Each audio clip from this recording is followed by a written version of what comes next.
로마서 10장을 마쳤습니다. 로마서 11장으로 가는 것이 마땅하겠지만 좀 쉬었다 가려고 합니다. 앞으로 남은 로마서 6장이 얼마가 걸릴지 사실 계산이 안 되고 지금까지도 한 110번 이상을 해왔기 때문에 앞으로도 꽤 긴 시간을 해야 될 것 같아서 좀 잠시 쉬어가는 것도 괜찮겠다라고 생각했습니다. 그래서 지난번에 야고보서를 가지고 잠깐 보고 또 다시 로마서로 왔듯이 이번에도 잠깐 좀 딴 데 갔다가 오도록 하겠습니다. 근데 어차피 딴 데 가도 성경은 다 무슨 이야기 하겠어요? 다 십자가 얘기하지 않겠습니까? 어차피 여러분들이 십자가를 들 수밖에 없어요. 그러니까 그렇게 생각하시고 어디로 갈 예정이냐면 북이스라엘 왕조 이야기를 좀 하려고 합니다. 왕조 이야기를 해야겠다 생각하는 이유는 두 가지입니다. 하나는 이 시대가 저 시대만큼이나 어려운 시대입니다. 그리고 두 번째는 저 시대의 왕들이 어떻게 살았는지를 봐야 되는 이유가 저와 여러분이 이 시대에 하나님께서 택하신 왕 같은 제사장입니다. 그렇기 때문에 왕이 어떻게 살았는지 보면서 우리는 어떻게 살아야 되는지 그런 정답을 좀 찾아봤으면 좋겠다는 생각이 들었어요. 특별히 십자가를 지고 살아가는 성도들이 어떻게 이 땅을 살아야 될지 한번 좀 잘 점검해 볼 수 있는 시간이 되겠다 싶어서 북왕조 이야기를 좀 하려고 하고 그 첫 번째 시간으로 북왕조의 첫 번째 왕인 여로보암 이야기를 하려고 합니다. 우선 여로보암이라는 사람이 어떠한 사람인지를 확인해야 될 것 같습니다. 여로보암은 어떤 사람인가? 한마디로 정의한다면 왕이 되기에 조금도 부족함이 없는 그런 사람입니다. 무엇을 보면 저렇게 평가할 수 있냐면 이 말씀 때문입니다. 열왕기상 11장부터 보시죠. 11장 26절 같이 읽겠습니다. 솔로몬의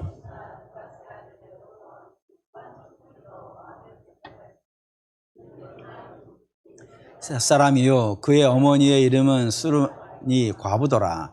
그가 손을 들어 왕을 대적하는 까닭은 이러하니라. 솔로몬이 밀로를 건축하고 그의 아버지 다윗의 성읍이 무너진 것을 수축하는데 이 사람 여로보암은 큰 용사라. 솔로몬이 이 청년의 부지런함을 보고 세워 요셉 족속의 일을 감독하게 하였더니라고 했습니다. 여기에 여로보암이 어떠한 사람인지를 설명을 하는데 여로보암의 능력과 실력이 총 세 가지로 정리되어져서 등장을 합니다. 첫 번째는 그는 명문 가문 출신이라고 되어 있습니다. 무엇을 보면 명문 가문이냐면 그의 출신이 에브라임 지파라고 되어 있는데 그 에브라임 지파는 원소속이 요셉 지파입니다. 야곱의 11번째 아들이 요셉인데 그 요셉에게서 두 개의 지파가 동시에 나오거든요.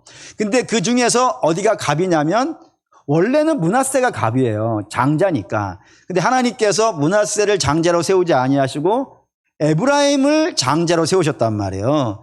그 가문이란 말입니다. 그런데 우리가 중요하게 봐야 되는 건 이겁니다. 창세기 49장 26절 읽겠습니다. 내 아버지 축복이 내 선조의 축복보다 나아서 영원한 한없음 같이 이 축복이 요셉의 머리로 돌아오며 그 형제 중 뛰어난 자의 정수리로 돌아오리라. 하나님께서 요셉을 엄청 좋아하셨어요. 엄청 좋아하셔가지고 그에게 아버지 야곱을 통하여서 축복 기도를 하게 하시는데 어마어마한 복을 쭉 깔은 거예요. 22절부터 지금까지 쫙 요셉에 대한 복만 쭉 얘기를 해요. 그 중에 맨 마지막에 등장한 복이 뭐냐면 그 형제 중에 뛰어난 자가 된다는 겁니다. 그 말이 뭐겠어요? 그 장자의 복을 받은 거예요. 그러니까 영적으로 장자는 유다 지파가 맞아요. 메시아가 나올 거니까. 그런데 육체적으로 장자는 루벤이 아니라 첫 번째 아들인 루벤이 아니라 여기 요셉을 하나님께서 그 형제 중에서 제일 뛰어난 자가 될 것이다 라고 예언을 해버리신 거란 말이에요. 그리고 그 가문에서 갑이 누구라고요? 므낫세가 아니라 에브라임이었다 이겁니다. 그렇기 때문에 에브라임 가문에서 누가 나오냐면 여호수아가 등장합니다. 모세가 출애굽을 합니다. 하지만 그 출애굽을 완성시킨 자는요 여호수아입니다. 다른 위대한 사람이 없어서가 아닙니다. 유다 지파의 갈렙이라고 불리는 어마어마한 사람이 있었음에도 불구하고 그 갈렙이 이스라엘을 데리고 요단강을 건너는 것이 아니라 여호수아가 그들을 데리고 가나안 들어가서 정착을 시킨다 이겁니다. 그러니 이스라엘 정착하면 떠오르는 사람 여호수아. 어마어마한 것이죠. 그가 어느 가문이라고요? 예, 이 여로보암이 속해 있는 에브라임 가문이라고요. 명문 가문이라 합니다. 두 번째, 여로보암을 뭐라 그러냐면 큰 용사라고 불렀습니다. 이 큰 용사라는 히브리 단어가 기브로 하이라고 부릅니다. 기보르 하일. 발음을 멋있게 해서 기보르 하일. 이렇게 있습니다. 근데 뜻이 뭐냐면 저 기보르라고 하는 단어가 두 가지 뜻을 가지고 있어요.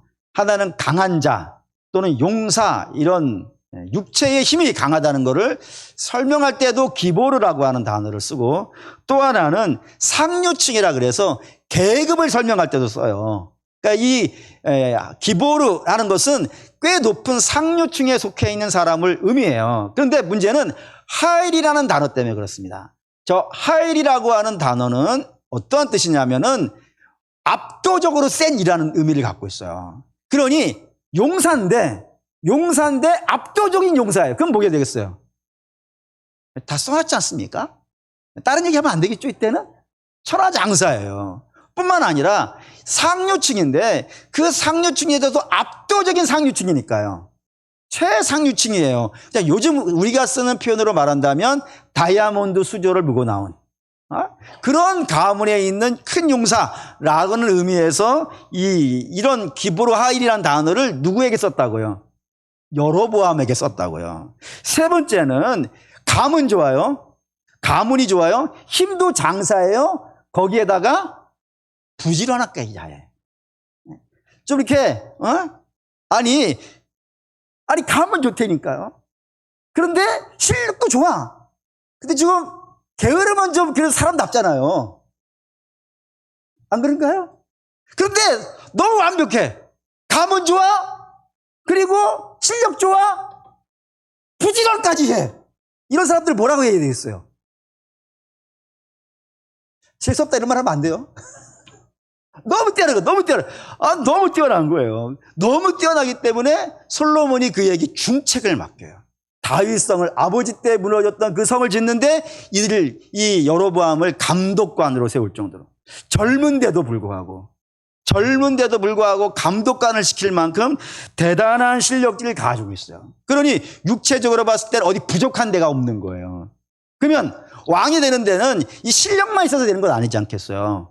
왕이 되는 데 있어서 더 중요한 거, 실력보다 더 중요한 건 정통성입니다. 정통성이 없으면 백성들로부터 인정을 못 받아요. 인정을 못 받으면 통치를 할 수가요 없어요. 그래서 어떠한 정통성을 가지고 있느냐가 정말 중요한데 여로보암은 정통성이 있을까요, 없을까요? 이게 매우 그렇습니다. 보시죠. 자, 열왕기상 11장 29절부터 보시죠. 읽겠습니다. 그 즈음에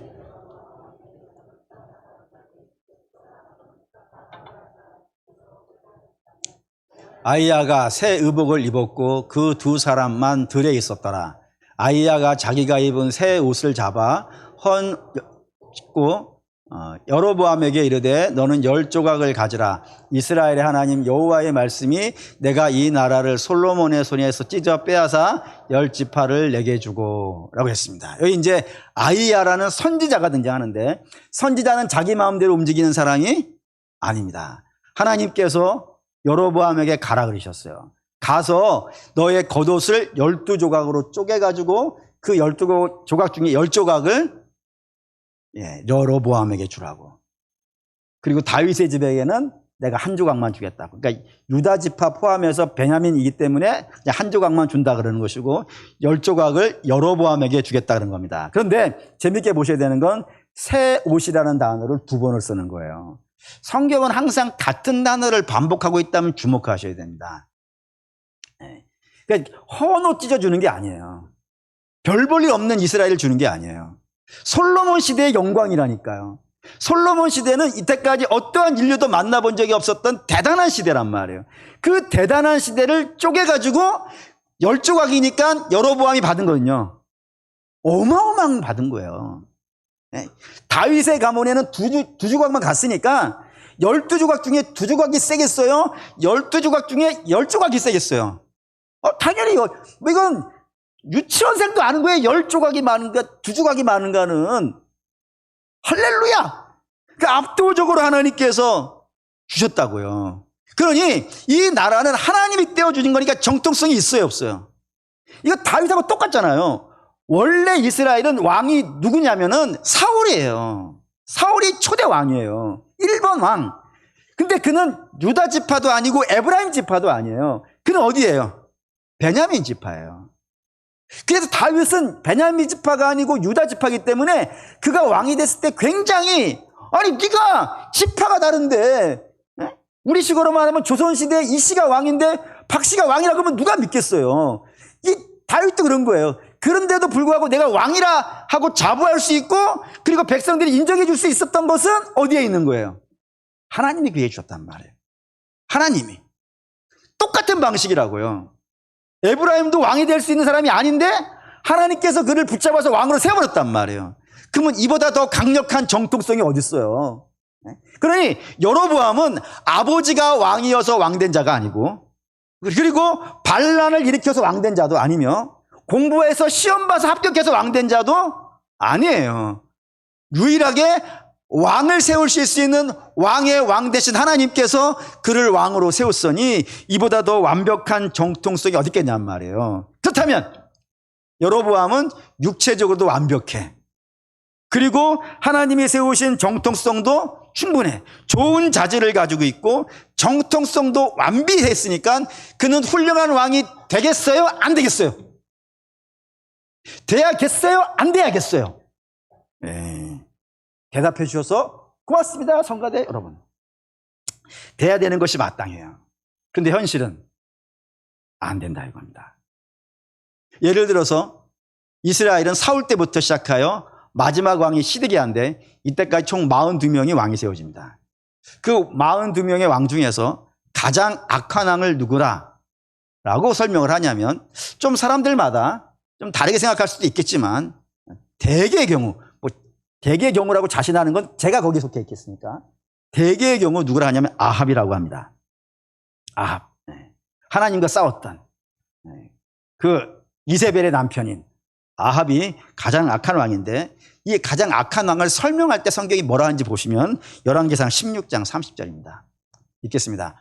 오므리의 아들 아합이 그의 이전의 모든 사람보다 여호와 보시기에 악을 더 행하여 느밧의 아들 여로보암의 죄를 따라 것을 오히려 가볍게 여기며 시돈 사람의 왕 엣바알의 딸 이세벨을 아내로 삼고 가서 바알을 섬겨 예배하고 했습니다. 이 아합이 정말 악한 왕인데, 이 얼마어마한 악한 왕인데 그 악한 왕을 설명할 때 뭐를 가져와 설명한다고요? 여로보암을.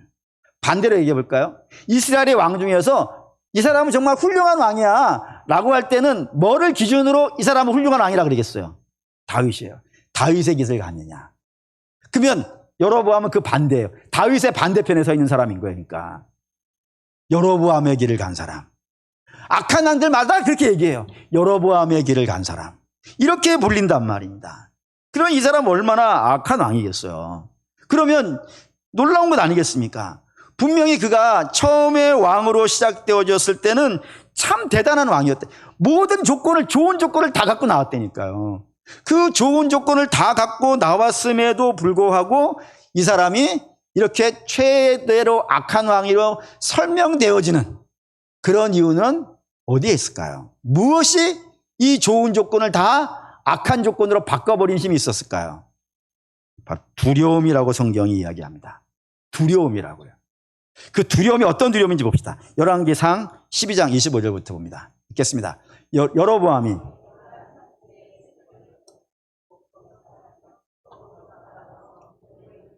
하고 그의 마음에 스스로 이르기를 나라가 이제 다윗의 집으로 돌아가리로다. 만일 이 백성이 예루살렘이 있는 여호와의 성전에 제사를 드리고자 하여 올라가면 이 백성의 마음이 유다 왕된 그들의 주 르호보암에게로 돌아가서 나를 죽이고 유다의 왕 르호보암에게로 돌아가리로다 하고 그러고 있어요. 여기 이제 이 말씀 여러분 이해하시려면은 요 전 이해가 좀 있어야 돼요. 이스라엘은 어떠한 사람이든지 관계없이 1년에 3번은 반드시 예루살렘에 가야 됩니다. 6월절, 오순절, 초막절인데 반드시 3번은 가서 예루살렘에서 제사를 지내야 돼요. 근데 이게 문제가 안 됐어요. 지금까지는. 여로보암 때까지만 해도 문제가 되지 않았어요. 문제가 안 된 이유는 나라가 하나였으니까. 나라가 하나였으니까 문제가 안 됐어요. 근데 여로보암 때 나라가 북이스라엘과 남유다로 쪼개진 겁니다. 쪼개졌음에도 불구하고 북이스라엘은 뭐예요? 여전히 이스라엘이에요. 북이스라엘이 한국이 된 거 아니에요. 여전히 이스라엘이에요. 이스라엘이니까 어떻게 해야 되겠어요? 1년에 3번은 예루살렘에 가야 돼요. 문제는 예루살렘은 북쪽에 있을까요? 남쪽에 있을까요? 남쪽에 있는 거예요. 그러니까 국경을 넘어가야 되는 겁니다. 우리식으로 말하면 전주에 있다가 추석 때면 무조건 평양을 가야 되는 거예요. 이런 상황이 된 거예요. 이런 상황이 되자 북이스라엘 왕이 염려하기 시작했어요.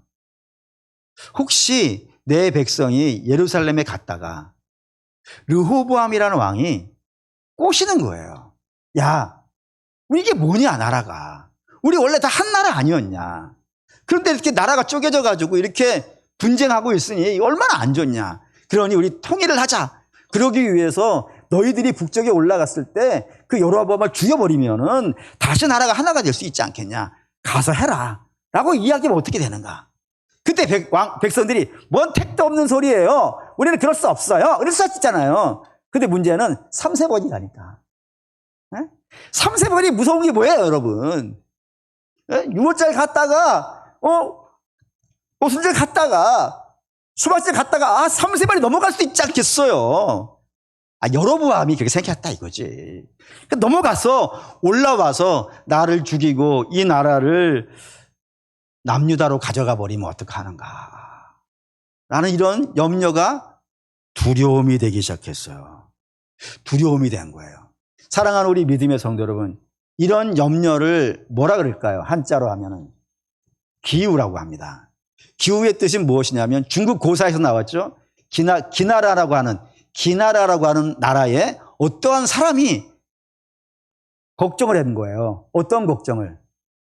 하늘이 무너질까 걱정을 한 거예요. 이런 걱정을 뭐라 그래요? 쓸데없는 걱정이에요. 쓸데없는 걱정을 기우라 그런단 말입니다.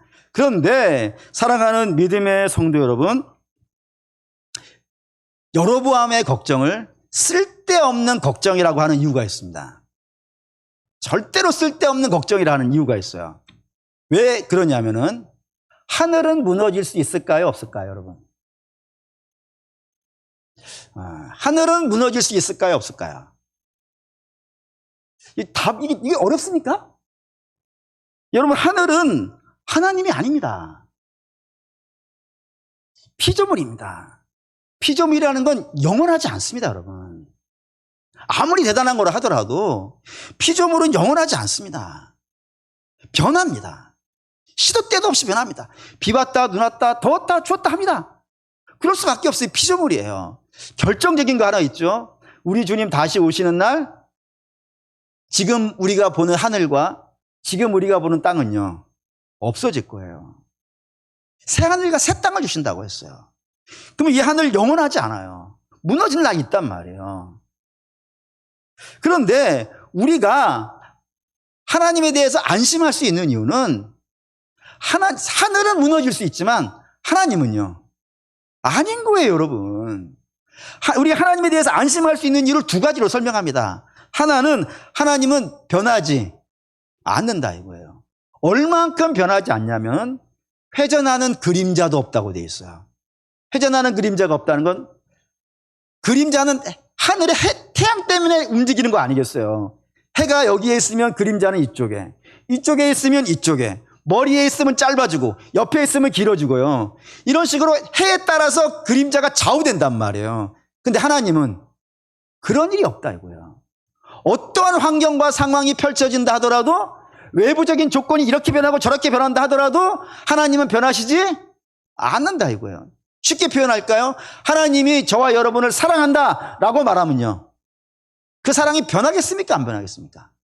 어느 가수가 그런 얘기 하더라고요. 사랑이 어떻게 변해? 사람의 사랑은 변한다니까요. 근데 하나님의 사랑은요, 변하지 않는다니까요. 어떠한 상황이 온다 하더라도 변하지 않는 그런 분이 하나님이라 이겁니다.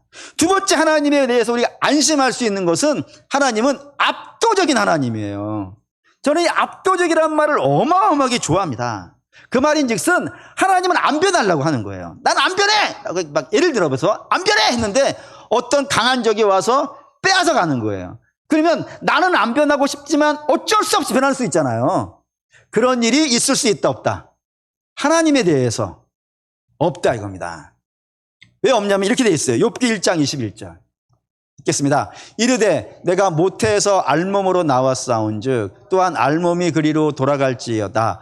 주신 이도 여호와시오 거두시는 이도 여호와시니 여호와의 이름이 찬송을 받으실지니이다 라고요. 하나님이 주셨어요. 그러면은 이거를 빼앗아 갈 자가 하나님 외에는 없다 이거예요. 누구도 안 돼. 왕도 안 돼. 백성도 안 돼. 천하장사도 안 돼. 아니 하늘과 땅을 통틀어서 가장 위대한 사람이 나타난다 하더라도 하나님이 내게 주신 것을요 빼앗아 갈 수 없어요. 우리 걸 빼앗아 갈 수 있는 건 주시니 곧 하나님만이 그걸 거두실 수 있지 하나님 외에는 아무도 빼앗아 갈 수 없다 이겁니다. 그러니 당연히 하나님은 압도적인 하나님인 거예요. 하나님 변화지지 않고 하나님은 압도적인 하나님이시니 우리가 하나님에 대해서 안심할 수 있는 것이라 이겁니다. 그렇다면 사랑하는 여러분, 여로보암은 겁내지 않아도 되는 거예요. 이 왕권을 누가 줬으니까? 하나님이 줬으니까. 그럼 누가 거둬요? 하나님만이 거둬요. 저 르호보암이라고 불리는 남유다의 왕 안 돼요. 그 백성들이 다 반란한다고 해도 안 돼요. 하나님만이 그걸 거두실 수 있어요. 그렇다면 여로보암은 자기가 예루살렘에 가서 예배해야 돼요. 백성들을 데리고 안 가겠다는 백성들도 막 가자! 그래가지고 하나님 앞에 가서 예배하고 돌아가는 거예요. 만약에 남유다 왕이 너는 딴 나라 왕인데 왜 우리나라 와? 해가지고 국경을 막았어요. 그러면 누가 책망받겠어요? 그 국경을 예배하러 오는 자를 국경을 막아버린 남유다 왕이 하나님께 책망을 받지 않겠어요? 맞죠? 맞아요. 그럼 여로보암은 당당하게 백성들과 함께 예배를 가야 그렇게 하라고 왕 세워주셨는데 이 왕이 고민을 하다가 염려하다가 죽을까 겁나서 악한 수를 하나를 둬요. 그 악한 수 봅시다. 12장 28절 30절 읽겠습니다. 이에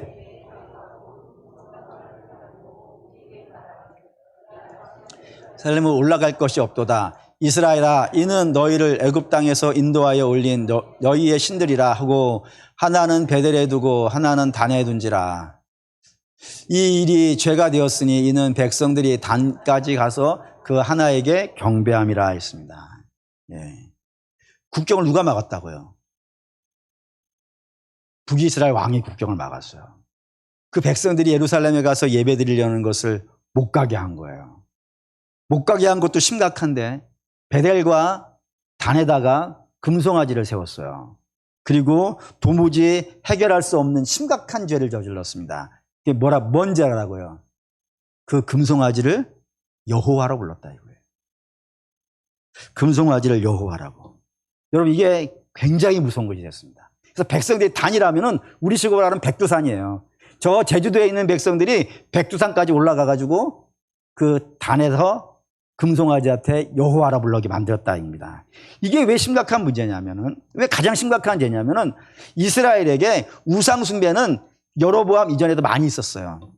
많이 있었는데 솔로몬도 가장 심각하죠. 솔로몬만 해도 우상 숭배 열심히 한 사람이 있기 때문에 그의 나라를 빼앗아서 여로보암에게 준 거예요. 그런데 솔로몬의 우상 숭배와 여로보암의 우상 숭배는 약간 느낌이 달라요. 왜 느낌이 다르냐? 솔로몬 시대에는 성전이 있었어요, 없었어요? 있었어요. 그리고 성전 제사도 있었어요. 계속 솔로몬도 성전에 가서 제사를 했어요. 그리고 딴 데 가서 또 한 거예요. 자기 부인들 처첩 1000명이라 그랬으니까 그 처첩 1000명하고 그 처첩이 가지고 있는 우상들에게 다 가서 절한 것이 솔로몬이에요. 그러니까 솔로몬은 두 군데 한 거예요, 두 군데. 근데 여로보암은 여호와를 끊어버리고 모든 백성을 데리고 금송아지에게 절하게 만든 거예요. 그러니까 개인적인 우상 숭배를 국가적인 우상 숭배로 바꾼 사람이 여로보암이에요. 그러니 이게 가장 심각한, 너 하나 짓는 것도 심각한 거예요, 여러분. 한 사람이 죄 짓는 것도 심각한 거예요. 근데 자기 가족을 다 데리고 죄를 짓는 거야.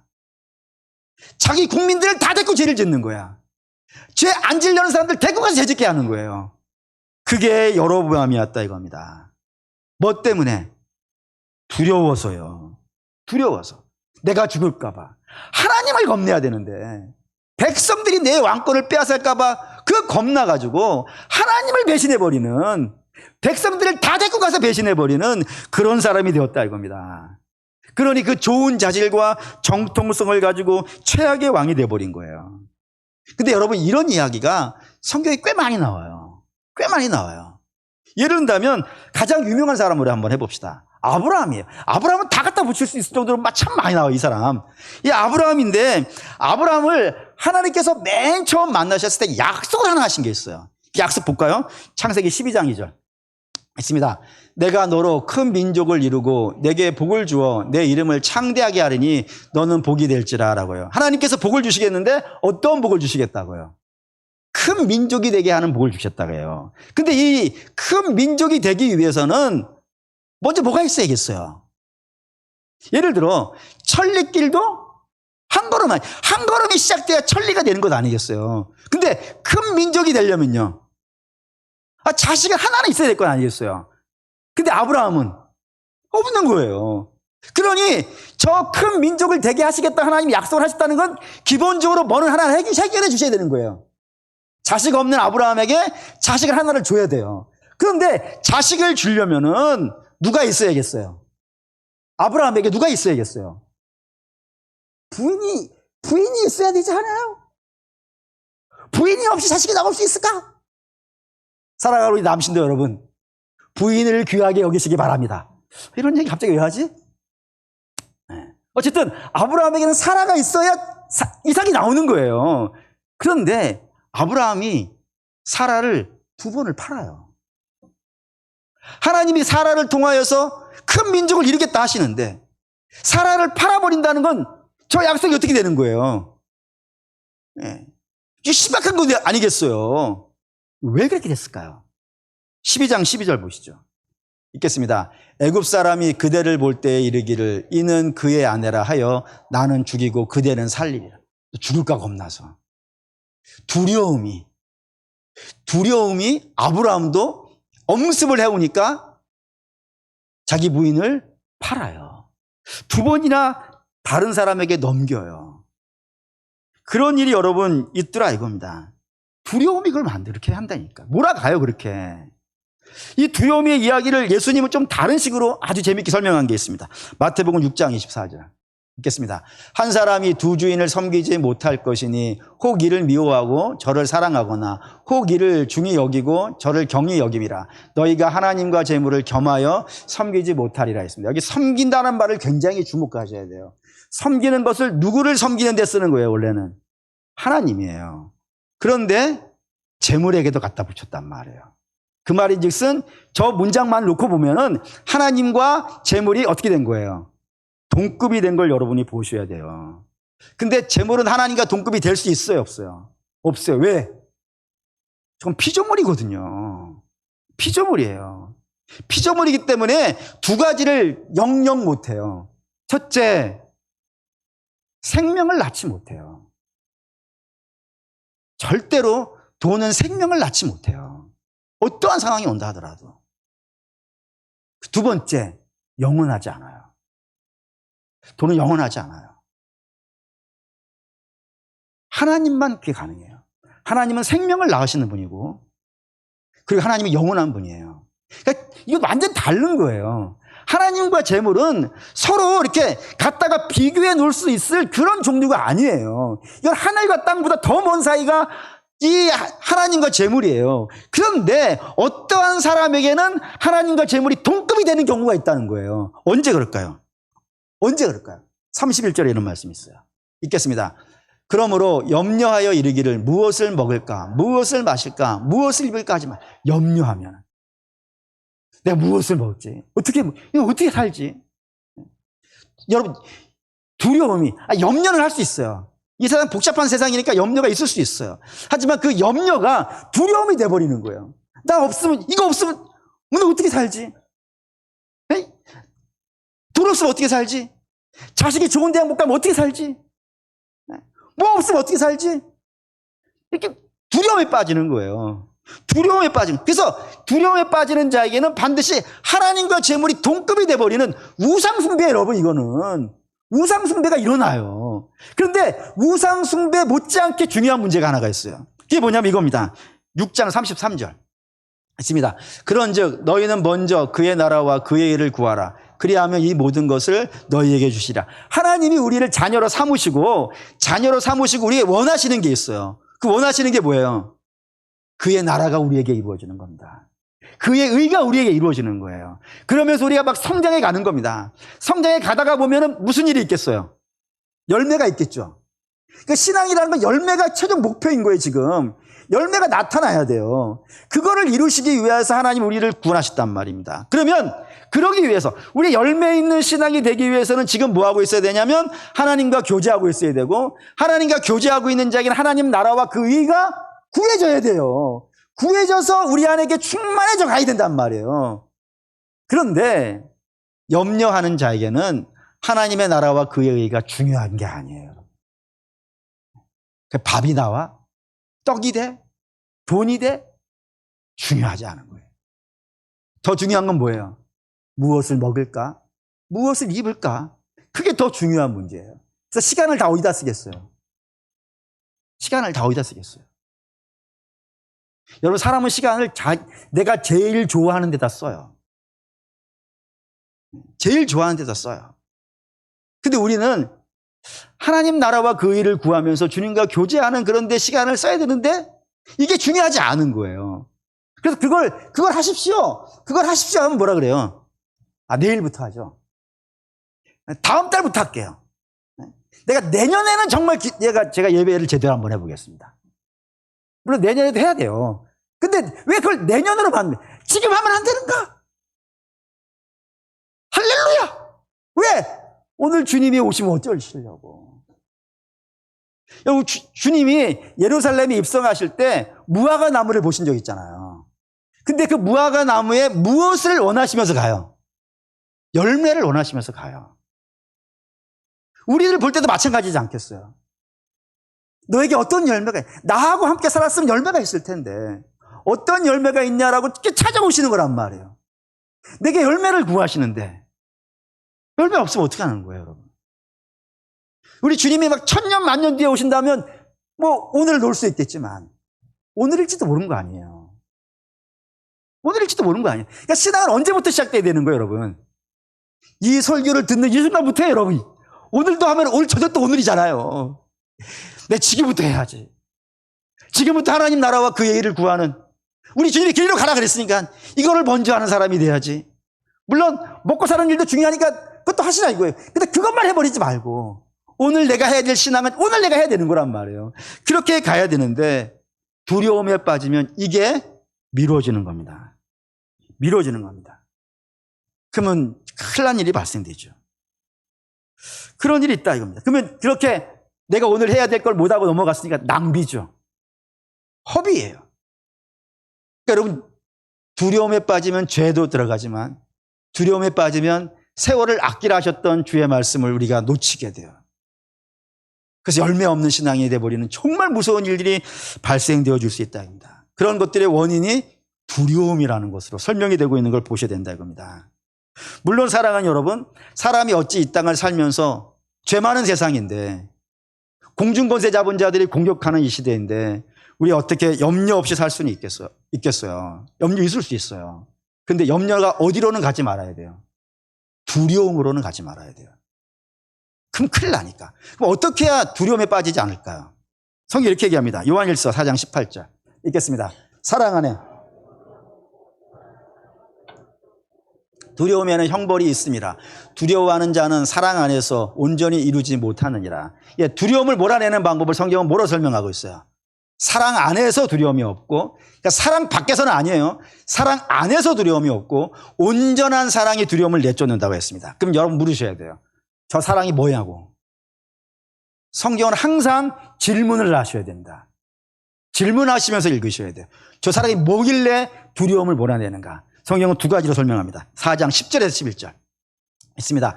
사랑은 여기 있나니 우리가 하나님을 사랑한 것이 아니요 하나님이 우리를 사랑하사 우리 죄를 속하기 위하여 화목제물로 그 아들을 보내셨습니다.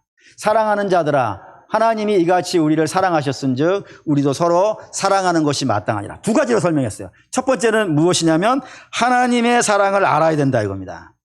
성도는 이 땅에 살 때 다른 거는 좀 모르실 수 있어요. 다른 것도 물론 알았으면 좋겠습니다. 뭐 세상적인 지식도 알았으면 좋겠어요. 그런데 그것만 알지 마시고 정말 여러분들이 알으셔야 되는 것은 하나님의 사랑을 알아야 돼요. 그럼 하나님의 사랑을 어디 가서 알 수 있을까요, 여러분? 뭐를 보면 하나님의 사랑을 알 수 있을까요? 성경은 다른 것으로 하나님의 사랑을 설명한 적이 없어요. 하나님의 사랑을 설명하는 건 딱 한 가지입니다. 로마서 5장 8절. 읽겠습니다. 우리가 아직 죄인 되었을 때에 그리스도께서 우리를 위하여 죽으심으로 하나님께서 우리에 대한 자기의 사랑을 확증하셨느니라. 하나님의 사랑은 딴 데서는 알 수 없어요. 여러분이 건강하거나 아프거나 부자되거나 가난하거나 자녀가 좋은 대학 가나 나쁜 거나 이런 걸로는 하나님의 사랑을 알 수 없어요. 우리가 하나님의 사랑을 알 수 있는 유일한 것은 십자가밖에 없어요. 십자가로 하나님이 자기를 증명하신다고 하셨어요. 그럼 여러분은 십자가를 알아야지. 십자가가 너무너무 알고 싶어야 돼요. 사도 바울이 에베소 교회, 장작교회거든요. 그 에베소 교회를 위해서 기도를 해주는데 어떻게 기도를 해주냐면 너희들이 하나님의 사랑의 그 높이와 깊이와 너비와 넓이를 알았으면 좋겠다. 하나님의 사랑을 마치 개천처럼 알지 말고 태평양보다 더 깊은 것인데 그 사랑을 왜 알려고 하지 않냐.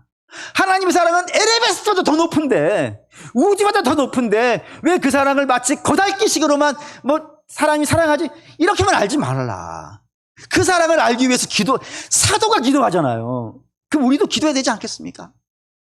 구하고 찾고 두드리라고 하시는데 구하고 찾고 두드리는 것을 이 땅에 있는 것 잠시 우리가 쓰는 것은 정말 열심히 구하고 찾고 두드리는데 그 하나님의 사랑을 왜 깊이 두들기지 못하시는가 바라고 원하는데 여러분 소원이 무엇인가 물으신다면은 여러 소원 되실 수 있어요. 여러 소원 되실 수 있지만 1번은 뭘로 할까요? 주님 사랑 알기 원합니다. 십자가 알기를 원합니다. 하나님 나를 얼마나 사랑하시면 내가 죽어야 되는 자리에 아들을 죽이십니까? 그 사랑을 알게 해주십시오. 여러분 우리 인생의 철이 언제 들죠? 부모의 사랑을 알 때 인생의 철이 드는 거 아니겠어요? 그래서 맨날 이잖아요. 너도 자식 낳아 키워봐.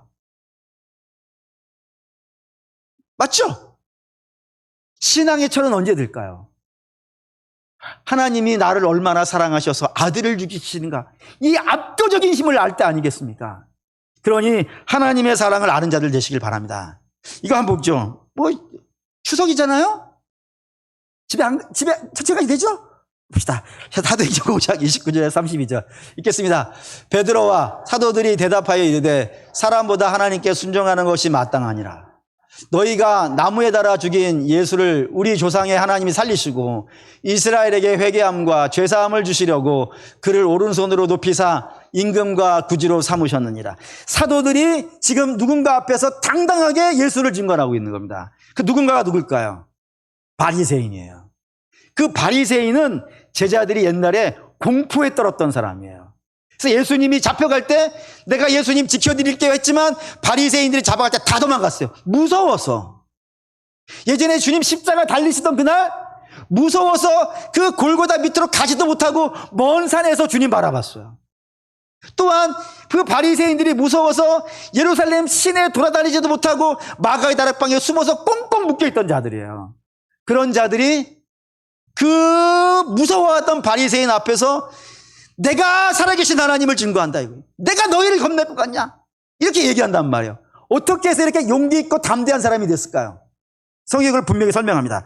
로마서 8장 31절부터 보시죠. 읽겠습니다. 그런즉 이 일에 대하여 우리가 무슨 말을 하리요? 만일 하나님이 우리를 위하시면 누가 우리를 대적하리요? 자기 아들을 아끼지 아니하시고 우리 모든 사람을 위하여 내어주시니까 어찌 그 아들과 함께 모든 것을 우리에게 주시지 아니하겠는가? 하나님의 사랑을 얘기하고 있어요. 우리를 위하시는 자가 있는데, 우리를 위하여 아들을 내어주시는 이가 있는데 우리가 뭐를 겁내겠냐 이거예요. 이 얼마나 겁내지 않냐면 이 정도로 겁내지 않아요. 복음서 8장 38절 39절 읽겠습니다. 내가